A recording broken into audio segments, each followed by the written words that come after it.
Assalamualaikum warahmatullahi wabarakatuh. Alhamdulillahirrabbilalamin. Allahumma sholli ala sayyidina Muhammad wa ala sayyidina Muhammad. Yang terhormat kepada Abi Hanif dan Umidah selaku pengasuh pesantren Al-Rabban Huda, dan tidak lupa kepada teman saya yang berbahagia dan orang tua saya yang di rumah. Perkenalkan, nama saya Sabrina Fiza Salsabila dari kelas 7 MTS Al-Quran Al-Rabban Huda. Hari ini saya ingin mempresentasikan tentang adesi dan kohesi. Adesi adalah gaya tarik-menarik yang terjadi antara partikel-partikel yang tidak sejenis. Contoh dari peristiwa adesi adalah gaya tarik-menarik antara cat dengan tembok, di mana cat dapat menempel kuat pada tembok. Contoh peristiwa adesi yang lain: semen dapat melekatkan batu dan pasir, bercampurnya air dengan kopi, meletakkan tinta pada kertas, dan yang terakhir meletakkan kapur pada papan tulis. Kohesi adalah gaya tarik-menarik antara partikel yang sejenis. Jadi kalau adesi itu yang tidak sejenis, kalau kohesi itu yang sejenis.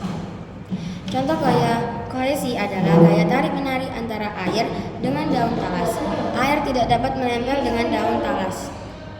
Contoh peristiwa kohesi yang lain: 1. Tidak melekatnya air raksa pada dinding pipa kapiler. 2.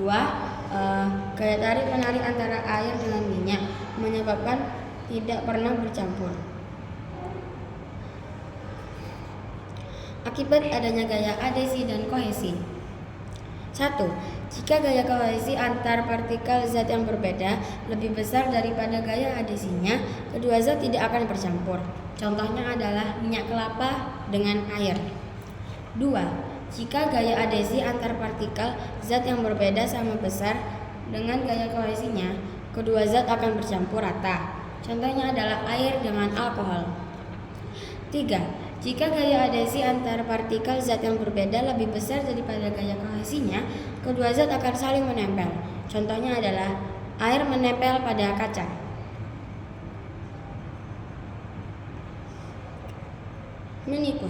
Menikus merupakan peristiwa mencekung atau mencembungnya permukaan suatu zat cair di dalam suatu wadah. Ada dua menikus: 1. Menikus cembung dan menikus cekung. Menikus cembung terjadi ketika gaya kohesi kalah kuat daripada adesi. Contoh: raksa di dalam tabung reaksi atau pipa kapiler. Menikus cekung terjadi ketika gaya adesi lebih kuat daripada gaya kohesi. Contohnya adalah raksa di dalam pipa kapiler. 3 menit. Tegangan permukaan. Beberapa serangga dapat bergerak di atas air tanpa tenggelam sedikit pun, juga karena pengaruh tegangan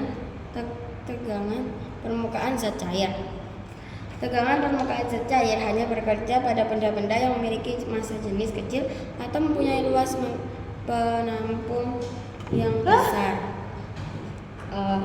Misalnya batu memiliki massa jenis besar, maka apabila diletakkan di atas permukaan zat cair akan tetap tenggelam. Kapilaritas atau gaya kapiler adalah gejala meresapnya zat cair melalui celah sempit atau pipa rambut. Gejala ini disebabkan adanya gaya adesi atau kohesi antara zat cair dengan dinding celah itu. Akibatnya, apabila pembuluh kaca dimasukkan dalam zat cair,